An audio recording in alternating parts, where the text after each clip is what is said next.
Hello, everyone, and welcome to another episode of I Didn't Sign Up for This. Here we are yet again, solving the world's problems. Carrie, what have you got? Hey, Tim. I want to talk a little bit tonight about change and how we process change. I I'm a firm believer in making immediate changes, and when I commit to something, I make that change. I don't.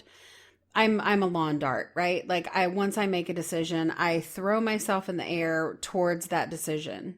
And I think that a lot of people, although they want to change, sometimes the level of effort is intimidating.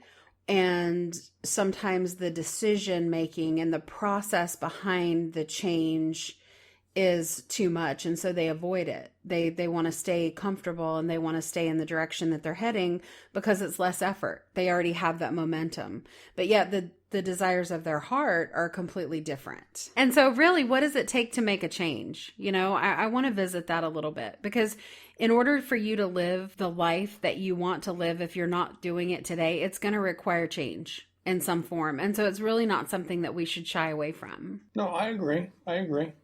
And I go back to the old adage that really big doors swing on really small hinges, meaning that you can make huge, profound changes in your life simply by executing a given change at a given time. And it's small things. It's really the subtleties. It's the tiny little things that send us reeling off in a new direction, be it good, bad, or otherwise. I'm reminded of the story of there's a little American corporation by the name of McDonald's. Okay, I've heard of them. Yeah, you've heard a little eatery. I think like hamburgers and that kind of thing. So here's what happens with McDonald's. I've actually told this story more than a few times, and so strap in. Here we go.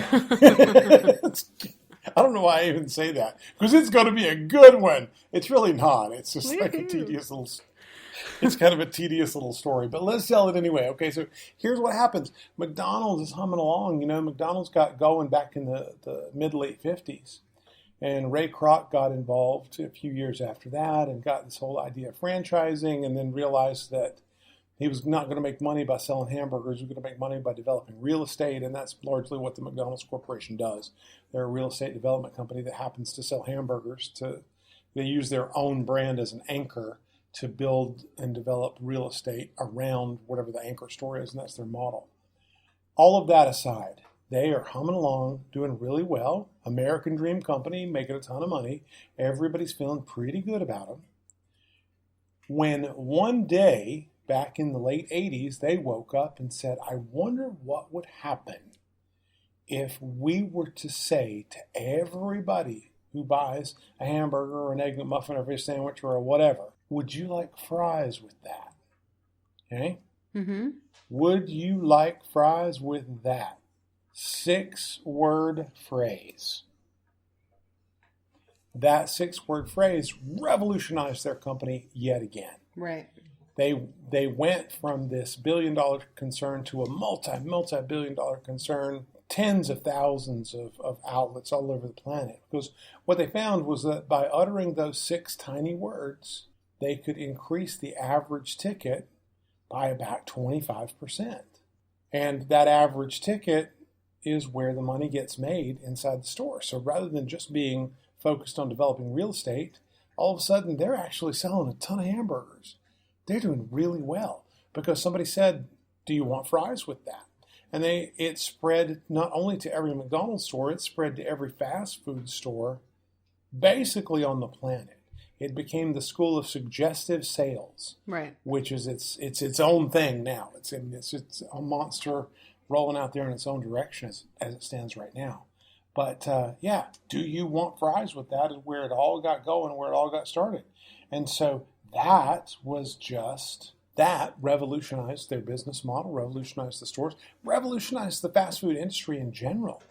You couldn't go anywhere for years after that without somebody asking you if you wanted some hot apple pies to go with whatever that was, or French fries, or biscuits, or whatever it was, or right? Supersize it, or whatever. Yeah. Right. Do you want to supersize that? Do you want to knock that up to the next size? Whatever it was. And so it became its own school of increasing the average ticket. The point being, though, is that billions and billions and billions of dollars were made because one guy said, do you want fries with that? Let's just ask everybody if they want to add French fries to their order. A certain percentage of people will, and we'll make more money. And it was just absolutely profound. What a big door swung on that tiny little hinge. And so the point being is that when we need to make changes in life, we can make changes in life, but usually changes are not made slowly, gradually, methodically. They don't just slowly come into pass, you know. You don't like decide I'm going to start working out, get a little more exercise or whatever, and so, you know, I'll walk a little bit further today. I'll park further away from the office. I'll park further away from the grocery store. And then I'll just keep doing that and adding to it until finally I'm walking from my house to the grocery store every day and I'm in super fit condition. Some people do that. Very, very, very few people do that. Most people, they just wake up one day and say, look, I've had enough. I'm going to get in better shape. And here's what I'm going to start doing. And they launch into a regime. Well, we're creatures of habit. And so we develop a habit and then we go through the motions because it becomes a habit. And so it's hard for people to deviate from that habit unless it's an extreme turn of direction. So when you, like, I think about smokers and how hard it is for people to kick that habit. Well, the whole I'm going to decrease the amount of cigarettes I smoke probably works for most smokers for maybe 1 or 2 weeks. And then they go out and they have drinks and all of a sudden they're back up smoking what they were before. Now, I know that that's a physical addiction, but if you project that into the creature of habit scenario and that theory, we create habits for ourselves. I get up at 5 o'clock every morning, whether it's the weekend, whether it's, I'm working from home, I'm going into the office. I am up at 5 a.m. every morning now. So I'm also in bed fairly early considering, because I know that I'm going to be getting up at 5 a.m. And it becomes a habit. It takes 21 days to make a habit. It's very hard to break habits, good or bad, once you've created it. And so the key element is that moment when you're fed up with the way that your relationship is going, or the way someone's treating you, or the way that your procedures at work are being executed on. You have to have that moment, whether it's a business perspective or it's a personal situation. You have to have that moment where enough is enough to gain the desire to push yourself out of your current habit. Okay. Right. And so it becomes a situation where you could talk about momentum too, but you run the risk of returning back to that habit. Right. You just do. And so you have to be able to remove yourself from a lot of the situations that contribute to that, especially if it's a bad habit. Like if you know that if you I'll give you an example. So I can wake up, or I could come home from work, or, I could wake up on a Saturday on the weekend and think, okay, I need to clean my house. I know that if I turn on the TV and I start watching something, I get slower and slower at cleaning that house. I might get pulled into a movie, or I might get pulled into a phone conversation, or something could potentially pull me away. So I know that if I want to be efficient and I don't want to spend the entire day cleaning my house, I know that I can play music, and I know that I need a timer, and I know that I need that timer, and I set a time limit per room, and I go in and I race the clock, because that is a process that I've created for myself to change the fact that I am easily distracted when I'm doing something that I don't want to do.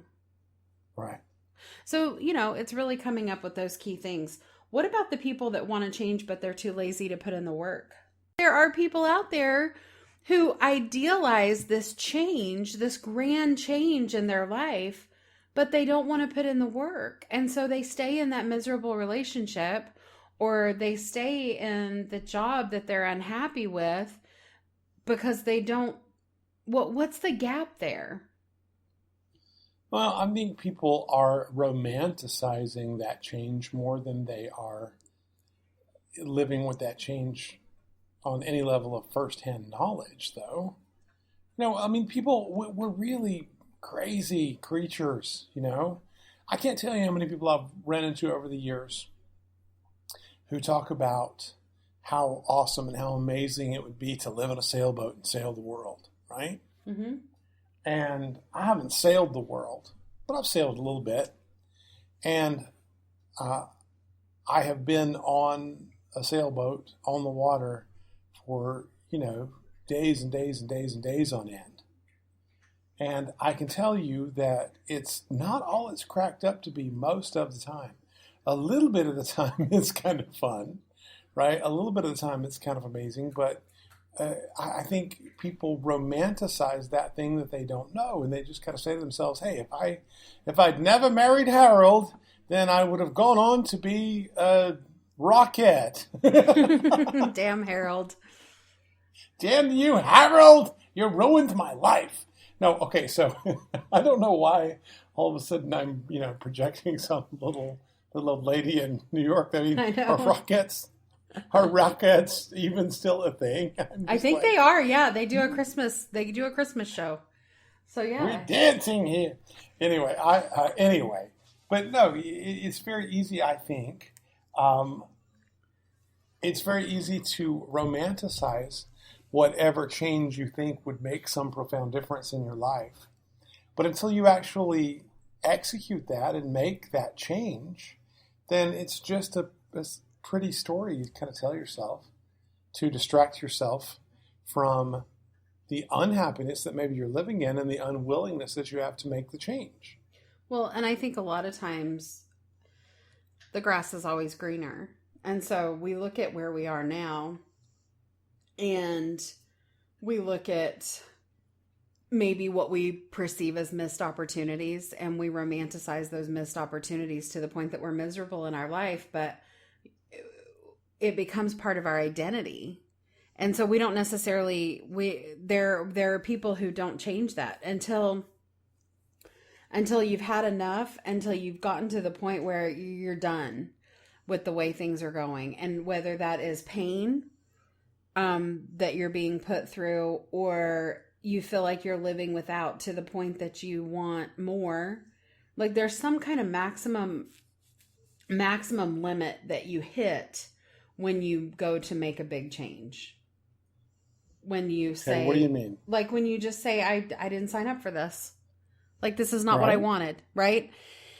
And it's not, well, I'm going to slowly back away from this person I'm married to and see if he catches on and leaves at some point. You come home and you're like, screw you, I'm done. The mailman and I have been seeing each other for 6 months or whatever it looks like. You know what I mean, though? Like it takes that. Sure. And from a woman's perspective, I will tell you that women want stability. That's why we decorate homes. That's why we do all the things that we do to make life beautiful for ourselves and for those around us, because we want to feel stable. We want to feel secure. And a lot of times that security comes in the form of the habits that we create and the environment that we put ourselves in. I have walked away from someone who made me feel unsafe and clung to someone who made me feel safe, because feeling safe and protected is what I need. And a lot of times the projection of that safety can stop a woman from wanting to change a situation that she's actually miserable in. But she feels safe. Because she somehow feels safe because there's a security there, and she's not willing to rock that boat. But the difference is, when a woman is done, she's done. So you can hit you can feel safe and not be in this ideal relationship, and maybe you don't feel listened to, or you don't get enough time, or I mean, we could go into the 5 love languages and what you need. Maybe your needs aren't being met on the level that you need them to be, but because you've created this home and you've created this environment where you feel safe, it's very easy to stay in it even though your needs aren't being met. I mean, you could be married to a real dirtbag and you could stay because you want your kids to have the stability of 2 parents at home. Right. And so from a woman's perspective, you have to be able to step back from the emotional needs that you have and take a more logical approach and look at things in a more logical way. And that's difficult for a lot of women. Women are emotional. They want to feel, and they want to feel safe, and they want to feel protected. And when that is threatened, or that's no longer there, or there's a betrayal or something that rocks that stability, a woman can be done at the flip of a coin. I mean, it's that quick. And I'm not sure about men. I'm not sure if that's the same. No, I think everybody's that way. Everybody is. I mean, that was my point earlier relative to the whole McDonald's story, right? Their massive change came on the heels of the tiniest of actions. That is the huge door swinging on a very small hinge. Ultimately, it's just the flipping of a switch. It's that straw that breaks the camel's back. And a change has to happen. And so we change. Which is really interesting because people will spend years, sometimes decades, quote unquote, changing, right? Yeah. They're like, I'm going to change, I'm changing this or that or whatever about their life or their spouse or their job or their career, whatever it is. They're changing. I've spent years becoming this new person. But when you boil it right down to its bare essence, you didn't spend years. You made a split-second, final, ultimate decision, and you began moving in a completely different direction. True. And so ultimately, the change that we seek in the world comes all at once. We might spend years or decades getting ready for it, but the actual change itself, it comes all at once, right? It's like you've had that drinking problem, and you wake up one day and you just go, look, I'm never drinking another drop. I'm never going to walk in a bar. I'm never going to the freaking Christmas parties at work. I'm done. I'm not going to be around it. I'm not going to drink. I'm not going to talk to people who drink. I'm going to just, be that person. And it's because you're so afraid of the problem or so overwhelmed by the problem that the change has to happen. And so you can think about it and warm up to it and get ready for it for months or years or decades, if that's what you choose. Ultimately, the change comes all at once. So what about people that are comfortable? We've talked about that before. People don't move out of their comfort zone. Comfortable people never move. Okay. So is that always true then if somebody is inspired to change something? Like, I'm pretty comfortable in my life, but I'm making changes that I need to make to be more successful in a different arena. But I'm very comfortable with what I have and what I'm doing while I work towards that change. So isn't there a personality type out there that is driven enough to make a change even though they're potentially comfortable? I don't think so. As a matter of fact, I would challenge that paradigm that you just supposed. You're not as comfortable as you think you are because comfortable people don't change. Comfortable people do not move. They just don't. And so you are comfortable. You might be talking apples and oranges, right? Comfortable with, your house or your car or the amount of money you're making, or, you're comfortable with the job process, the requirements or whatever. But that's not the same as being uncomfortable as far as feeling like you're not pursuing your life's dream, goal, or ambition, right? So if you are perfectly comfortable in whatever you're doing, you don't do anything else. We just don't. there's somewhere in there you are uncomfortable with it and you want to change it. Well, it's not as fulfilling as what I want to do, which is Right? I want to help people live better lives and identify what that looks like. I want people to be happy. I want to be able to walk down a street and see people smile and really feel that way. And if I can have some kind of impact on that, then it's more fulfilling to me than other things that have gotten me where I am. Okay. So I'm not sure that I guess what it boils down to for me is the desire to do my part to make the world a better place. Okay. And so who put that on you? What?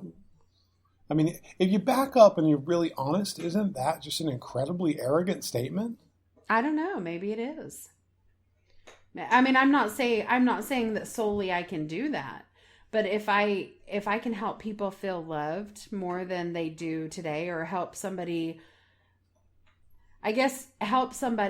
come to a realization without having to go through the shit show that maybe has led me to where I am, then maybe that's the driver. Right. I don't think it comes from a place of arrogance. I think it comes from a place of genuine concern for people and wanting them to feel happy. Right. I don't have to do anything. I could walk away from everything that I am working to build, and I would still be able to have a successful life. So the intent isn't a selfish one. Like, I'm not trying to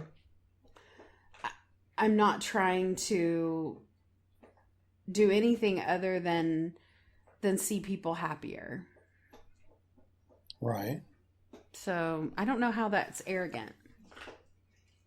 And the whole arrogance statement is like, it throws back to a completely different conversation. There are a lot of people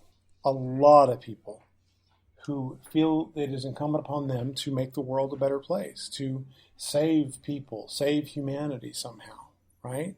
It's a very common theme.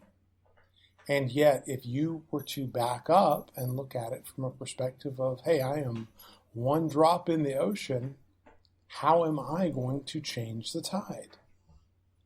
It is pretty self-absorbed to think that that one drop has any hope of really changing the tide. And yet, the fact of the matter is that one drop does change the tide.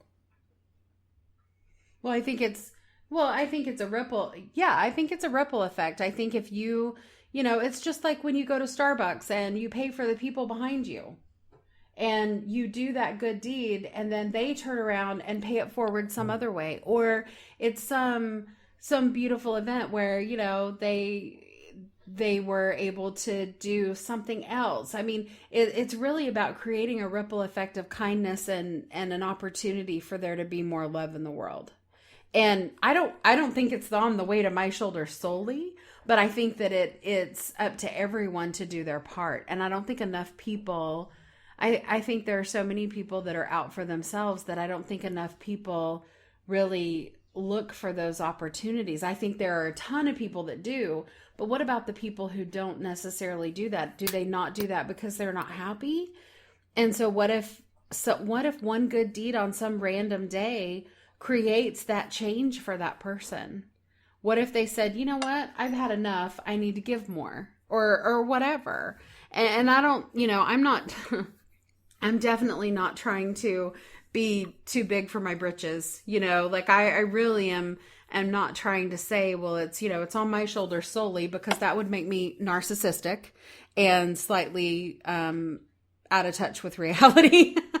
So I mean, I get what you're saying about it being a drop in the bucket and it being, one person, but I think if you have an intent to share with people and to help them create the lives that they really want and help them remove obstacles, then I think you're doing your part. Or at least I'd like to think so.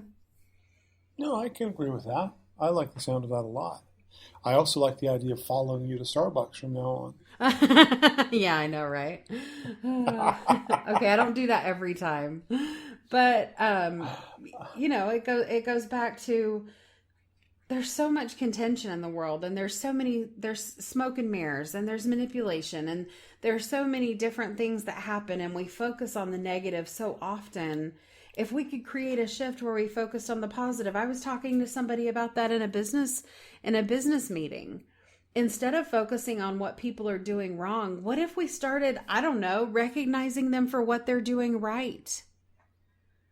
Would that not drive the result and the behavior so much more than slapping them on the hand to where they feel beaten every time they have an interaction?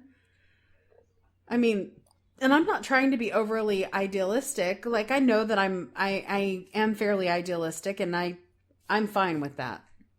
But Right. if we reward positive behavior instead of the Spanish word just popped in my head. Now I can't get past the word.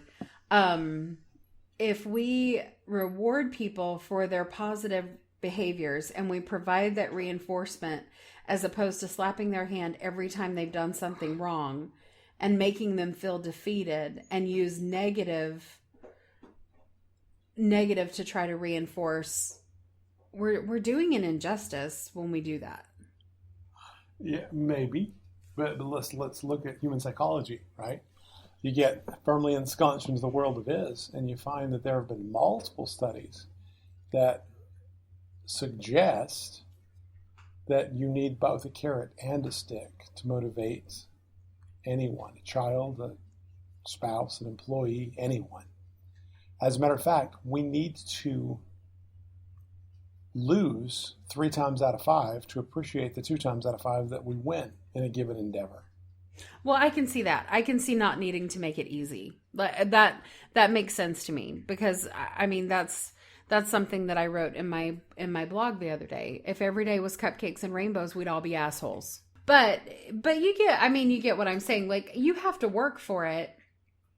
You have to achieve. There has to be an attainment, and with an attainment, there has to be those obstacles. I mean, if we don't have obstacles put in our way, we create them for ourselves.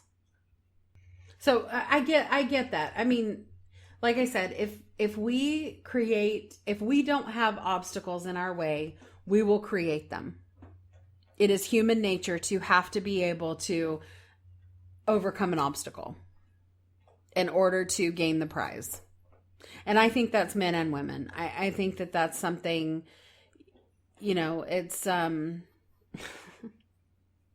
it's like when you have a fight with your loved one, and when you make up, it's that much sweeter. And like, you were telling each other what pieces of crap you were an hour ago, and now you're like, I just love you more than anybody else on this whole planet.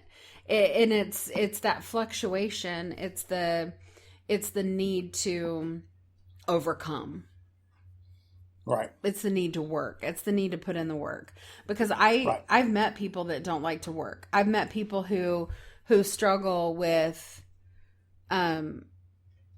just kind of wanting to, float by and not really do anything and not really push themselves. And they're unhappy people. They're unhappy. And so, yeah, I'm not talking about it being easy at all. I think that it's something that we have to work towards. But I think that we have people that grasp that and they want to work towards it. And then I think we have people that are intimidated by it and they avoid it. So why do they avoid it? If we're ingrained to work, to succeed, to achieve something, then why is it avoidance? Why is there even avoidance in this scenario? I keep thinking about a couple of people that I know fairly well and how they just seem so unhappy, but yet they're not doing anything to change it. And does that mean that they just haven't hit their straw that broke the camel's back? That's exactly what it is. They are unhappy, but they are comfortable in their unhappy. They're okay. And so they don't feel uncomfortable enough to need to make a change. If you were to, I'll use this one since it's such a common nightmare among adolescents. If you were at school and you're ambling through the school and you look down to realize that you are in your underwear, right? Mm-hmm. Do you just go to the next class and say, hey, I'll go try to find some clothes a little bit later? No, you run out as quickly as you can. That's right. And why do you do that? Well, because you're uncomfortable. You have that embarrassment. You want to avoid. That's right. You want to avoid the cute guy walking down the hall in between class while you're standing there in your underwear. I mean, not that I've ever had that scenario, but you know what I mean. Yeah, I know exactly what you mean. I've never had that scenario either. But comfortable people don't really move. If you're perfectly comfortable in your underwear, then maybe you go, yeah, after geometry, I'll go get some clothes on. And good for you.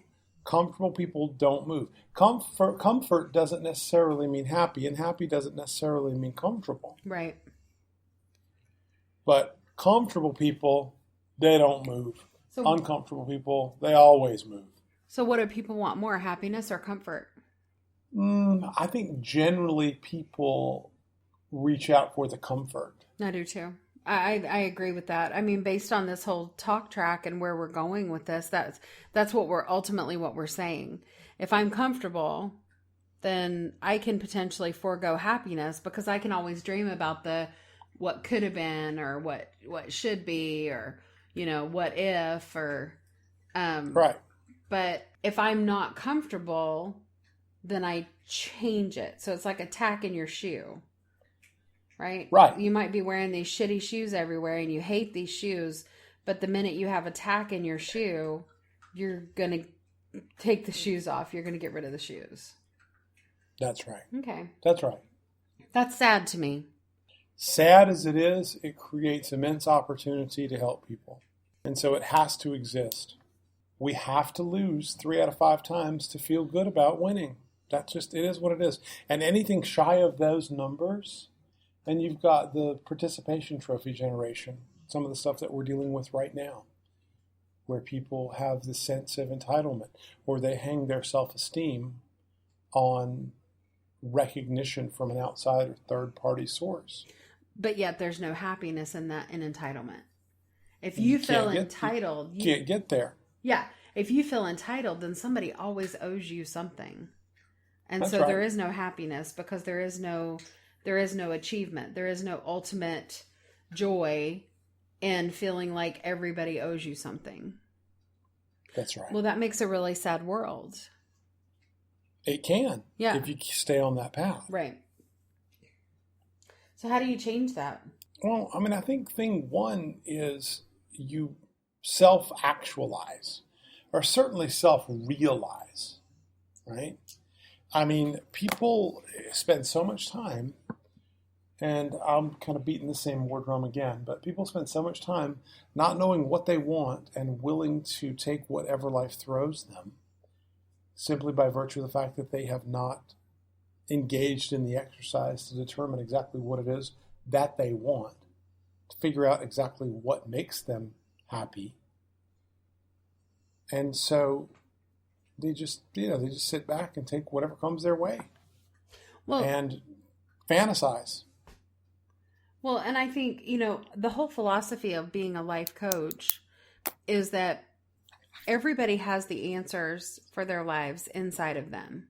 And life coaching isn't about dictating what they need to do. It's about helping them explore what they really want and then helping them devise their plan. I was explaining that to someone who was asking me. I had someone approach me and, somebody had told her that I was a life coach. And she's like, I really want to talk to you about that. And so we started talking. And she's like, I want to know more about what that is. And I said, well, it's truly all about self-discovery. I said, I absolutely can look at your situation and I can tell you what you need to do and I can devise a plan for you. But ultimately, that's my plan for you. It's not your plan. And the majority of the time, people aren't going to stick to something unless they're bought in, unless they really can feel or logically see, depending on, which end of the spectrum they lean towards. But they have to be able to see that plan for themselves. And so really it's their plan. It's not mine. Like I can give you my advice all day long. But if you want to truly discover what you want and what your obstacles are, that requires self-discovery. And so you Right. really guide them through that. And then there's the accountability piece and the things that fall into place and making sure that they stay on track. And that's a whole different story. But she was like, that's really cool. And I'm going out of town next week, but when I get back, she wants to meet with me because she's really interested in what the process looks like. And Right. it's nice because it was word of mouth, but when you help someone understand, you know what you want. You know what you want and you know how to get there. You just can't see the forest for the trees. And so being that sounding board and allowing them to explore the actions that they need to take and putting together what works for them and then reassessing every week on, what worked and what didn't and having those checks and balances, it's what helps people succeed. You're truly coaching them through their own life. And everybody needs that. Even a coach needs a coach. So it's interesting. I just, I think that we all have the answers to our own questions inside of us. It's just having someone to help you explore that and getting to the desired result. But I think more people should strive for happiness. Yeah, but at very least, happiness only comes through realizing what makes you happy. Well, and most people don't do that. Well, I'll tell you, I had a personal experience this last week that, and I'm not going to go into the experience, but I had a moment of sheer unhappiness. And it was overwhelming to me. And it allowed me to make an immediate change. And I did. And I moved past it. And I usually, I'll usually give myself about 24 hours to feel sorry for myself. I had a friend who every time she was going through a trial, she would buy a cake and throw herself a pity party. And I thought that was so funny, but I get it. You have to allow yourself the opportunity to process, and really understand why you want to make the change. And so I guess the point that I'm trying to make with this is there are things and overall I'm a happy person, but there are things out of our control. There are things that will cause those moments of unhappiness and those moments of grief that are not in our control.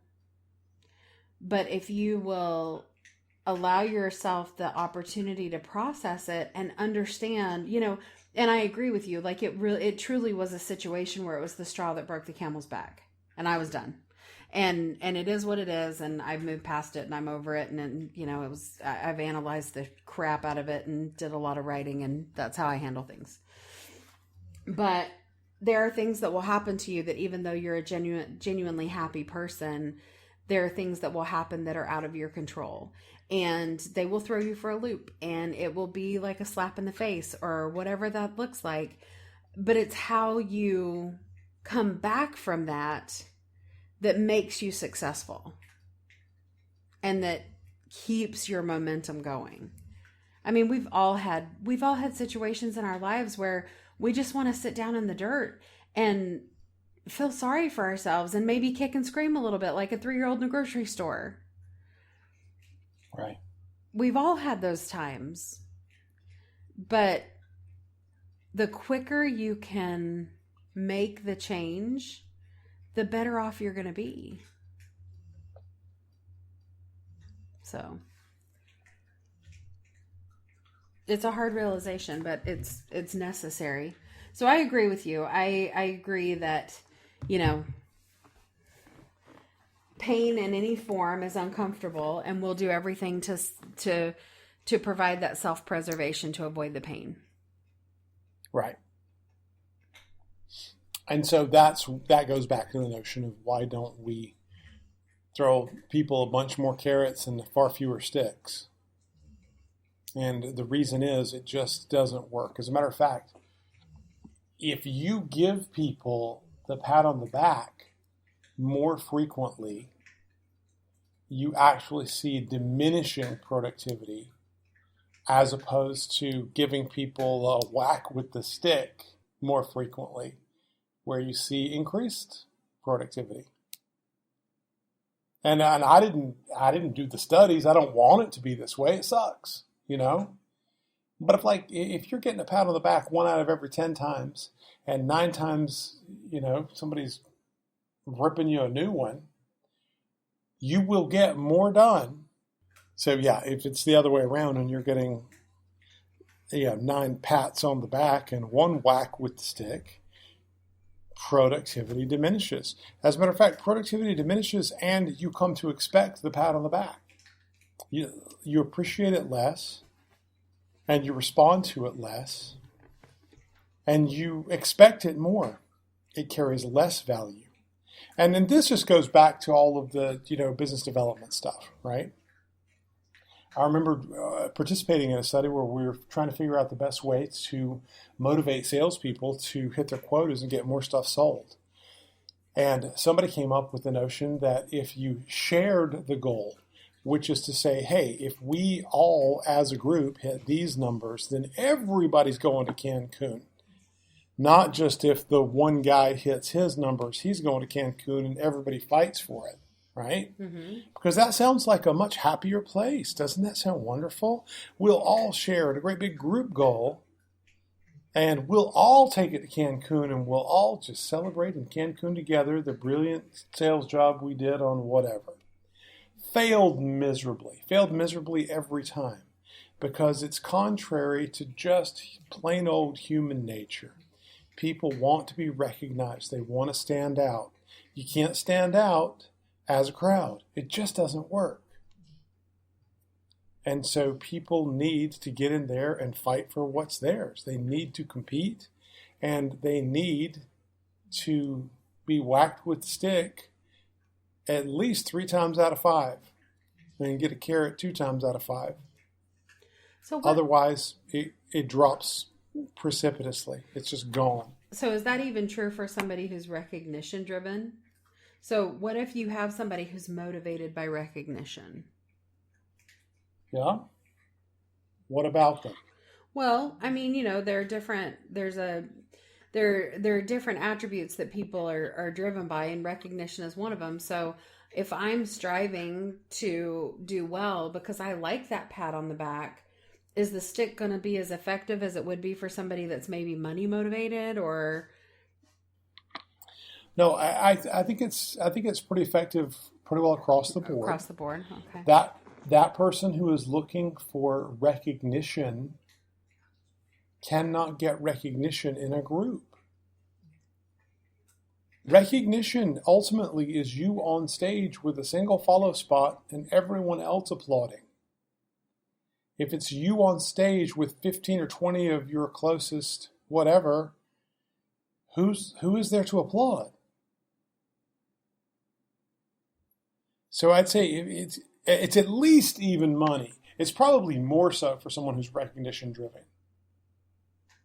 Because there are corporations that pay a lot of money every year to do trainings that actually preach the exact opposite. I know, they're all full of shit. I'm sorry. Yeah. They're ignoring the fundamental driver that is human psychology. They're ignoring the absolute fundamental drivers, right? What happens when you are in kindergarten and the kindergarten teacher says that you are the brightest, most beautiful little girl in the class? And then you feel good for 2 seconds until she goes to the girl right beside you and says that you are the brightest, most beautiful girl in the class. And then that little boy is the brightest, most beautiful.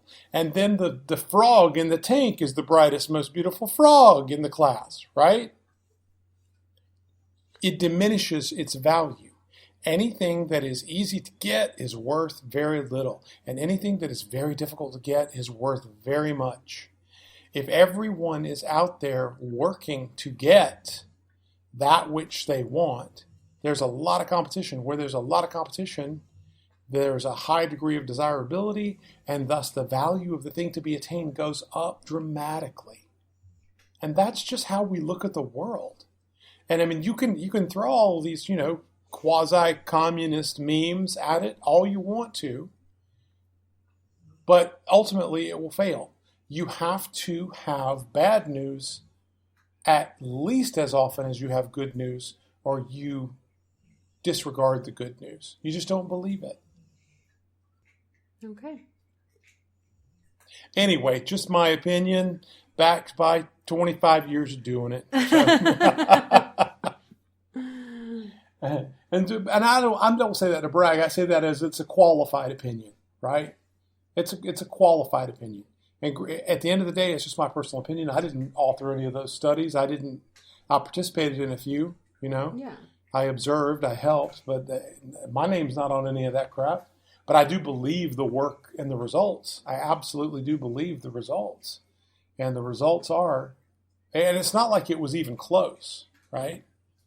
And you got to understand, I was the guy saying, let's all go to Cancun, right? Mm-hmm. I was the socialist at one point. I was the person who, corporate America paying thousands of dollars, yada, yada, yada, right? I was that dude because it just seemed better. It just seemed like it made a lot more sense. It seemed like it would be a better, happier place. Hold hands, sing Kumbaya, won't it be awesome? Problem is, it was fundamentally wrong. In theory, it shows teamwork, right? But in practice, it shows that the people who work harder carry the people who don't. That's exactly right. And so I totally get where you're coming from. It's just like the old quote, you don't realize what you've got until it's gone. Yeah. You don't, but it's gone. Like That's once right. you know what I mean? But Yep. yet we take for granted what we have until there's an absence. Yep. You're absolutely right. And just in the abstract, in theory, theoretical things should work in practice, but in practice they don't. And that's the problem with coming at it from a theoretical standpoint. Because in theory, theories should hold up in practical terms. But in practice, they don't. They just don't. Sometimes they do. Usually they don't. You actually have to get out there and do some stuff. Like I can't tell you how many of these people that I remember from kind of back in the day, and they're hitting me up every day, every week, wanting me to, work with them to develop a course, right? And it's like, man, let's put together a course in social media marketing. It's all the rage right now. It would just be amazing. We could sell all this product and yada, yada, yada, right? And I tell people flat out, straight up, it's like, look, man, I can help you design the educational phase of it, but you've got to tell me something. Have you made millions of dollars in social media marketing? No, but we know exactly how, and we know people who have, and all of this, what I consider to be largely garbage. And my response to them is, all right, you go out and you prove your theories in the practical world, and then come back to me, and we can design the course around it. I will help you. I will partner with you. I'll be the name and the face. I'll do all of it. But there is no way I'm going to do it until you have seen it work in the real world. Not based on what somebody else has done or somebody else has achieved, but you personally execute and it works. And then we can talk about how to, do the educational design side of it and develop the course and the process and whatever. But until then, I'm not interested. I'm just not interested. Because you have to do it yourself for yourself. I remember having a conversation, we were talking about this a long time ago, where we were just basically saying, look, I don't know the best way to do any given thing, but I do know a way that works because I've walked that path myself.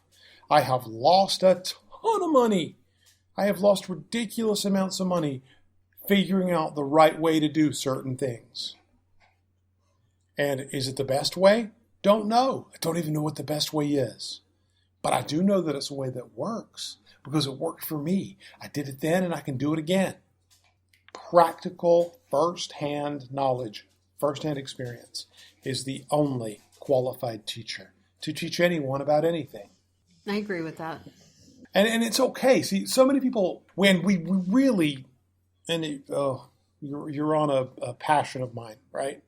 Because we live in a world where I kid you not, I get feeds on my Facebook every day. Based on the research that I do, I'm sure I'm finding my way into these ads. And it's another 25-year-old jackass with, a Tag Heuer watch or a Rolex or something, driving a Lamborghini, talking about what a genius he thinks he is. And it's just, you just get these in the feed time and time and time and time again. You do a little bit of research into these guys. Some of these guys I actually know. Some of these guys actually got into the let me show you how to make money or the educational business on the heels of other people that I know who know them personally, right? So you do a little bit of research into these guys, and man, that Lambo is rented for the day, and that watch belongs to his daddy. And so, in short, he's putting out this ad lying about what he has accomplished, inferring that he has accomplished this greatness, and now he's going to show you how to accomplish it, when in fact he hasn't done anything. And there are a lot of these guys out there who literally have just not done anything. And even if they had done something, I don't trust you just because you're 25. I'm sorry. Right. You have no life experience, and it's all smoke and mirrors. There's no substance. It's It's like selling snake oil on the side of the road. That's right. It is. Like, seriously. It's like, have you had the experiences required to even develop the depth of character required to stand up there and talk about, a better way? And I don't believe you, right? I just don't believe you. I remember having a conversation with a client who was seriously looking at consultancies. He was looking at consulting firms. And it came down between me and one of these kids in the Rolex, right? One of these little Rolex babies. And we all three sat down together, and I asked him pointedly, so how many times have you negotiated with the Securities and Exchange Commission? How many times have you been sued by the Labor Board, right? How many times have you brought on north of 100 contract employees only to find out that they could not be contract employees legally and had to dig into your own pocket to pay them back minimum wage for a year? I've done that. Right? And I don't mean I've read about it. I mean, I did it with my checkbook. I did it. It almost bankrupted me because I made that mistake. That's a mistake I'll never make again. That's a mistake I'd never let a client make again. But I've been there and done that. I have screwed it up that bad. And now I know exactly how to avoid those pitfalls and those traps. Only to find out that, I'm talking to a kid who dropped out of an Ivy League school and spent his college money leasing some high-end car that he could drive around and pretend to be a genius. And pretending to be a genius is great, right up until you actually have to do some math, right? Right. I mean, I can tool around and pretend that I am this mathematical wizard, but then when butts are on seats, and when the company's on the line, and when you've got to put a missile into orbit, you damn well better know how to do the math, man. You can't just be wearing the watch. You can't be doing selfies on Instagram of you looking rich. You actually have to have the money to write the check to pay every damn body back that you inadvertently screwed out a minimum wage for over a year, 85 employees. It is what it is. It is what it is. And so I guess the moral of that story is you only have to lie because you think the truth is not good enough. And so if you have to make up your car and your watch and how cool you are and how awesome you are, and you have to go out of your way to impress people. I saw some dude the other day, I kid you not, 38-year-old guy. The guy's 38 if he's a dime. Curly blonde hair, receding hairline, 30 pounds overweight in skinny jeans. Skinny jeans and a beanie, right? Uh-huh. Just like these tight jeans. And he's taking pictures for his Instagram of some handmade $4,000 sneakers, right? And it's like, dude, what on God's green earth does that have to do with running a business and turning a profit? You're appealing to the 13, 14, 15-year-olds who do not have the money to spend, and maybe they will in 20 years, right? Maybe you're just building a following early, but it's a very frustrating thing. When the truth is not good enough, then you have to tell a lie. And so if you find yourself lying, it's because you have a confidence issue. I agree with that. I think that it takes confidence to be honest, because sometimes honesty isn't as easy as taking the easy way out and lying. That's right. I mean, life is exactly what it is. And for you to go in there and pretend that it's something else does nothing but take away from you and anybody that you might hope to work with. Well, and eventually it catches up to you one way or another. And I think it's detrimental to your spirit. It's just not a good thing. But no, I do. I think it always catches up with you. Lies always come to light. They just do, whether you're lying to yourself and you have to look in the mirror and face the fact that you don't like who you see because it's built on something that isn't reality, or you're lying to people that you care about and it's detrimental to the relationship you have with them. But it does take confidence, to be honest. All right. So, okay, good talk. Good talk. All right, so we will wrap it up and get back together here in a few more days to explore all of this wonder and majesty. Until then, hit us up if you have any questions. And what else is there? Dream your life. And live your dreams. There you go. Talk to you next time. Bye-bye.